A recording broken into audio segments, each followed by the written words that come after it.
Hi hello అందరికీ నమస్కారం అండి. Welcome back to my channel మీ విజయతో మాట వంట. ఎలా ఉన్నారండి అందరూ? నేనైతే చాలా చాలా బాగున్నాను. మీరు కూడా చాలా చాలా బాగున్నారు అనుకుంటున్నాను. వచ్చేసా మీ ముందుకు ఒక మంచి రెసిపీతో వచ్చేసా. ఇది మళ్ళీ దోశ ప్యాన్ మీదేనండి.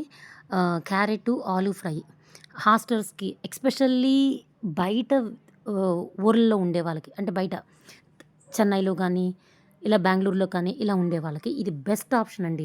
ఒక దోస ప్యాను, అట్లానే ఇంకోటి ఏంటిదంటే ఇండక్షన్ స్టవ్. అంతే. ఒక పూట కాకపోయినా ఒక పూటైనా హెల్తీగా వండుకొని హ్యాపీగా తినేసేస్తారు. ఇక మన రెసిపీలోకి వచ్చేస్తే ఈరోజు నేను చేయబోయేది ఏంటంటే ఆలు క్యారెట్ క్యారెట్ 2 కలిపి ఫ్రై అండి. క్యారెట్ వచ్చేసి మంచి ఫైబర్ ఉంటుంది. ఆలు మంచి టేస్టీగా కార్బోహైడ్రేట్‌తో ఫుల్ ఉంటుంది. సో ఏమి లేదు, చక్కగా అన్ని తాలింపు దినుసులన్నీ వేసేసుకున్నానండి.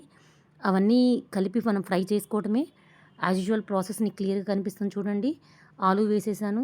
తర్వాత ఇంకోటి ఏమేసాను, ఆలు వేయలేదండి. ఫస్ట్ ఆనియన్స్ వేసేసాను, అల్లం వెల్లుల్లి పేస్టు, క్యారెట్. ఇలా క్యారెట్ ఫ్రై అవుతూ ఉంటుందండి. కొంచెం టైం అయితే తీసుకుంటుంది. అప్పుడు మీరు కొంచెం టెంపరేచర్ కూడా అడ్జస్ట్ చేసుకుంటూ ఉండండి. అది మ్యాక్సిమం దీనిలో అయితే 270 డిగ్రీ సెల్సియస్ టెంపరేచర్ ఉంటుందండి. మీరు 180లో అలా పెట్టుకొని అడ్జస్ట్ చేసుకుంటూ ఉండండి. అలా మనం 180లో పెట్టామంటే అది కొంచెం సేపు కుక్ అవుతూ తిప్పుకోవచ్చు. మీరు వేరే పనులు కూడా చేసుకుంటూ ఉండొచ్చు అనమాట. అంటే నా ఉద్దేశం అది. మీరు వేరే పనులు అంటే మీరు ఫ్రెష్ అవ్వటం కానీ ఇట్లాంటి ఆఫీస్కి రెడీ అవ్వడానికి ఈజీగా అయిపోతుంది. ఎక్కువ కూడా మాడదండి నాన్ స్టిక్ వల్ల. ఇప్పుడు నేను ఏమేసానండి, ఇక ఆలు వేసేసాను. ఆలు నేను కట్ చేసి నీళ్ళలో పెట్టేశానండి. అలా కట్ చేసి నీళ్ళలో పెట్టడం వల్ల ఏమవుతుంది అంటే మీకు ఆలు బ్లాక్ అవ్వదండి. మంచిగా ఇలా కనిపిస్తూ ఉంటుంది వైట్‌గానే. ఇంకొక లాభం ఏందంటే ఆలు మనం నీళ్ళలో వేయటం వల్ల ఎంతో కొంత దానిలో ఉన్నటువంటి పిండి పదార్థం స్టార్చ్ అనేది వాటర్‌లోకి డిజాల్వ్ అవుతుంది. అది కూడా మనకు ప్లస్ పాయింట్ అండి. సో ఇవి 2 కలిపేసేసి మంచిగా ఇలా ఫ్రై చేస్తూ ఉండండి.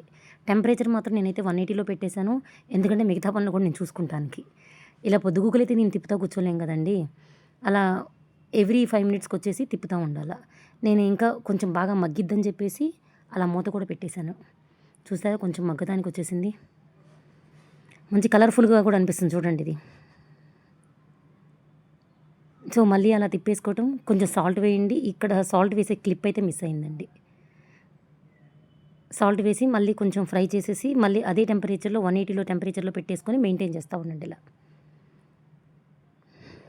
మళ్ళీ మీకు వీలైతే మూత పెట్టేసేసేయండి. 180 పెట్టాలా 270 ఇలా పెట్టకూడదా అంటే 180లో అయితే మనము అక్కడే ఉండి చేయాల్సిన అవసరం అయితే లేదు. ఎందుకంటే ఇది కంప్లీట్ బ్యాచిలర్స్ రెసిపీ కదండీ. వాళ్ళకంత పేషెన్సీ ఎక్కడుంటది, మిగతా పనులతో బిజీ ఉంటారనమాట. సో ఆల్మోస్ట్ ఉడికింది చూడండి.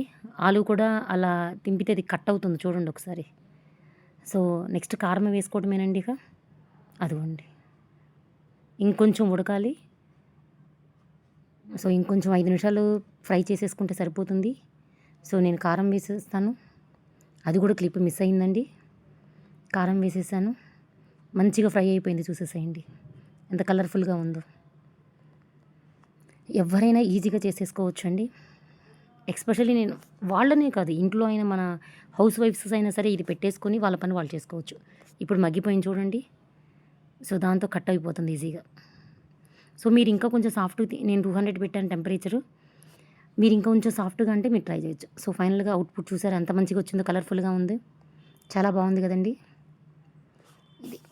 థ్యాంక్ యూ అండి. మీకు నచ్చితే షేర్ చేయండి, సబ్స్క్రైబ్ చేసుకోండి, లైక్ చేయండి. Thank you so much.